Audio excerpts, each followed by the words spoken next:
நான் ஒரு பயிற்சி கொடுக்குற ஊழியக்காரன். வேண்டாம் குறைஞ்சி பார்க்கலாம். 1988 3 நாள் நான் எதிர்கால ஊழியத்துக்கு உபவாசித்த போது, அதற்கு முன்பாக நான் ஒரு பெரிய மிஷினரி ஐக்கியத்தில் பல வருஷம் ஊழியம் செய்து வட இந்தியாவெல்லாம் போய் வட இந்தியாவில் சபையை கட்டி படாத பாடுகளை பட்டு பிறகு அது எனக்கு ஆண்டவர் தனியாக பயிற்சி கொடுக்குற ஊழியம் என்று என்னை ட்ரெயின் பண்ணதுனால நான் தலைவன்கிட்ட சொல்லிவிட்டு வெளியே வந்து, நாளைக்கு என்னன்னு எனக்கு தெரியாது. அந்த ஊழியத்தில் நான் ஒரு நல்ல ஒரு பெரிய பிரசங்கியாக இருந்தேன். ஒரு அட்ரஸ் இல்லாமல் வெளியே வந்தேன். அட்ரஸை எடுத்துக்கிட்டு வந்து அவங்களுக்கு ஒரு லெட்டர் எழுதியிருக்கலாம். நான் வெறும் அட்ரஸ் இல்லாமல் வந்தேன். நாளைக்கு சாப்பாடு என்னன்னு தெரியாது. எங்கள் அப்பா அம்மா ரிட்டையர் ஆக போகிறாங்க. எதிர்காலம்னா என்னன்னு தெரியாது. கர்த்தர் சொன்னார்னு வந்துட்டேன். அது அந்த நாட்களில் பல நாள் கண்ணீர் கதறல். சில வேளைகளில் நான் நினைக்கிறது, என் வயசு உள்ளவங்க என்ன மாதிரி அழுதுருப்பாங்களா அப்படின்னு எனக்குள்ளவே சில நேரத்தில் சந்தேகம் வரும். என் ஜெப நேரமாகட்டும், என் வசன நேரமாகட்டும், இன்றும் வேதத்தை வாசிக்கும் பொழுது கண்ணில் தண்ணி வராமல் எனக்கு வாசிக்க முடியாது. கொட்டாவி விட்டுக்கிட்டு பைபிளை படிக்கிறது அப்படி கிடையாது. அவரோட பேசும்போதும் என் உள்ளம் உருகும். ஏனென்றால் வேதம் சொல்லுகிறது, அவருடைய பிரசன்னத்தில் பர்வதங்கள் மெழுகு போல உருகும். உங்கள் ஹார்ட்டு உருகலைன்னா உங்கள் பிரசன்னத்துக்கும் உங்களுக்கும் ரொம்ப தொலைவில் நீங்கள் இருக்கிறீங்கன்னு அர்த்தம். ஆண்டவருடைய பிரசன்னம் உங்களுக்கு உள்ளதான் இருக்குது, ஆனால் உங்கள் மனசு எங்கேயோ இருக்குன்றது அர்த்தம். ஒரு தேவ மனிதன் நறுங்குண்ட மென்மையான இருதயத்தை இழந்து விட்டால் அவன் ஊழியத்தை விட்டுட்டு போகிறது ரொம்ப நல்லது. இருதயத்தை கல்லாக்கிட்டு பாறையாக்கிட்டு ஊழியத்தை செய்கிறது உங்களுக்கும் சாபம், உங்கள் வார்த்தைகளை கேட்குறவங்களுக்கும் சாபம். வேதம் சொல்லுகிறது, கர்த்தருடைய வேலையை அசதியாய் கேர்லெஸ்ஸா ஈஸியா செய்கிறவன் சபிக்கப்பட்டவன் இருக்கும். நான் எங்கள் ஸ்டாஃபுக்கு சொல்லுவேன், ஊழியம் மாதிரி ஒரு பெரிய ஆசீர்வாதமும் இல்லை, ஊழியம் மாதிரி பெரிய சாபமும் இல்லை. அது ஒரு கத்தி மாதிரி. ஒருவன் எனக்கு ஊழியம் செய்தால் அவனை பிதாவானவர் கனம் பண்ணுவார். இதெல்லாம் என்ன விளையாட்டா? இந்த அண்ட சராசரத்தையும் படைத்த ஆண்டவர் நான் போய் நின்னா எழும்பி நின்று சல்யூட் அடிப்பாரா? இந்த பார்தலத்தின் சொந்தக்காரர் ஸ்தேவான் ரத்த சாட்சியா போறான். சிங்காசனத்தில் உட்கார்ந்து இருக்கிறவர் எழும்பி நிற்கிறார், அவனை வரவேற்க. ஒருவன் எனக்கு ஊழியம் செய்தால் அவனை நான் இல்லை, அண்ட சராசரத்தையும் படைத்தவர் கனம் பண்ணுவார். என் வாழ்க்கையில எனக்கு இருக்கிற ஒரே ஒரு திமிரு, எந்த மனுஷனுடைய கனமும் வேண்டாம். அவன் என்ன அசட்ட பண்ணாலும் கேர் இல்லை. இந்த பார்தலத்தின் சொந்தக்காரர் என்னை கனம் பண்ணுகிறார். இந்த திமிரில் தான் நான் ஊழியத்தை செய்கிறேன். எப்படி என்ன பார்க்குறாங்க, என்னை பார்த்து பிரைஸ் லார்ட் சொன்னாங்களா, என்னை பார்த்து சிரிச்சாங்களா, என்னை மதிக்கிறாங்களா, என்னை மதிக்கலையா, இது மேலே எனக்கு கண்ணே வர்றதில்லை. சில நேரத்தில் நான் வீட்டுக்கு போனோடனே எங்கள் வீட்டார் கேட்பாங்க, நீ போனியே அவங்க எப்படி உன்னை வரவேற்றாங்க, உனக்கு எப்படி நன்றி சொன்னாங்க, உனக்கு எப்படி கர்த்தர் முன்னால் சொல்கிறேன். அதை நான் நோட்டீஸே பண்ணியிருக்க மாட்டேன். எனக்குள்ள என்னன்னா, நான் கர்த்தருக்கு ஊழியம் செய்தால், அது ஆண்டவர் அழகா சொல்லிட்டாரு, ஒருவன் எனக்கு ஊழியம் செய்தார்.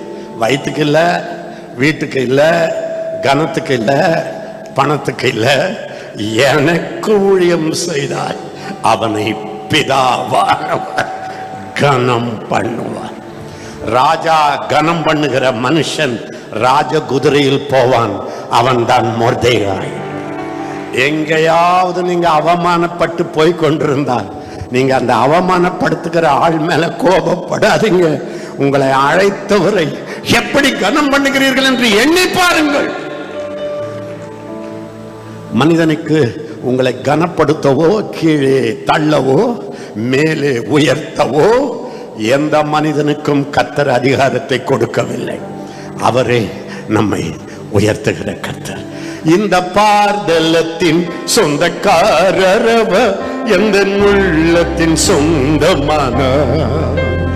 இந்த பார்தலத்தின் சொந்தக்காரரவ, எந்த உள்ளத்தில் சொந்தமான. ஆனந்தமே பரமானந்தமே, இது மாபெரும் பாக்கியமே. பரமானந்தமே, இது மாபெரும் பாக்கியமே. இந்த பார்தலத்தின் சொந்தக்காரரவ, எந்த உள்ளத்தில் சொந்தமான.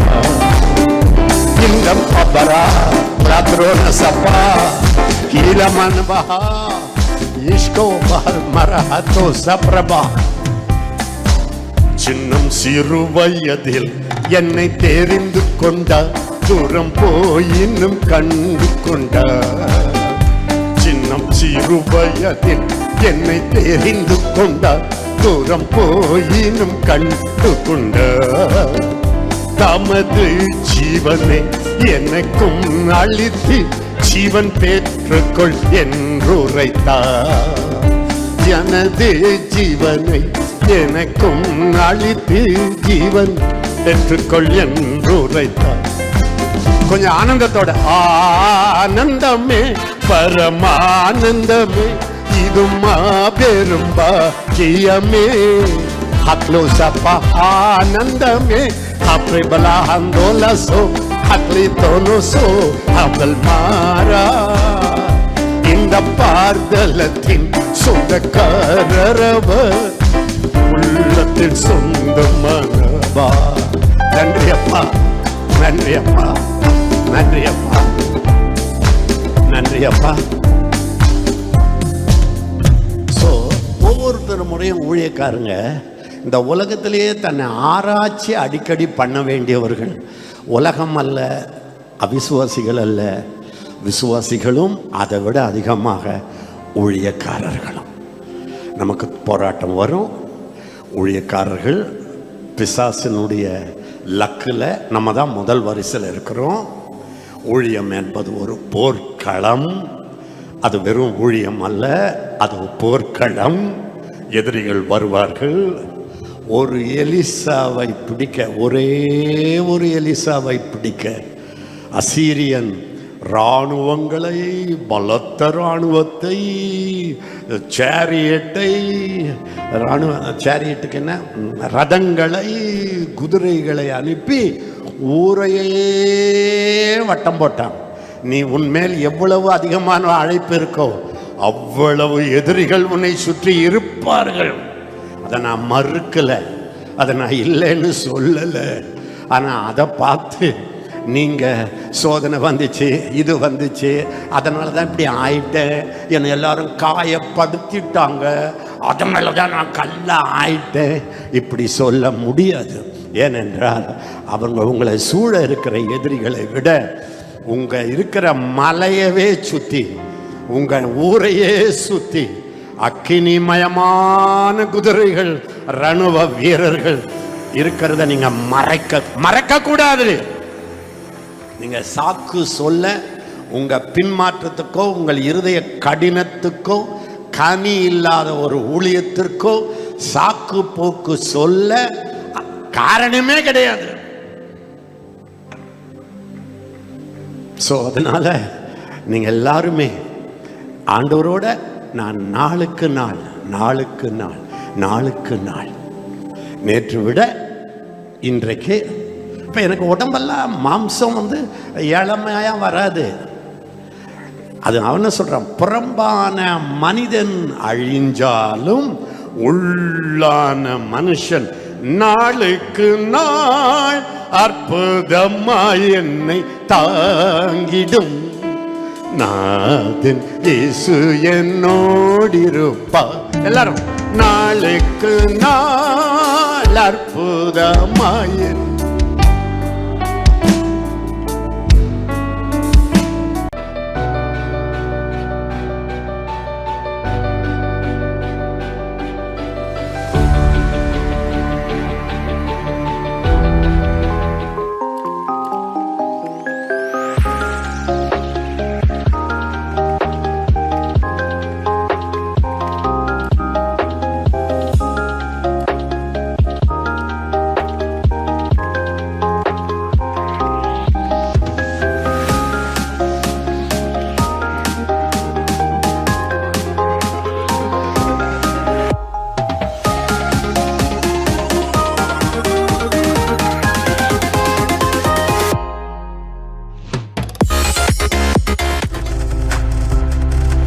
நீங்கள் பார்த்து கொண்டிருப்பது உங்கள் ஜாய் டிவி. உங்கள் துக்கம் சந்தோஷமாய் மாறும்.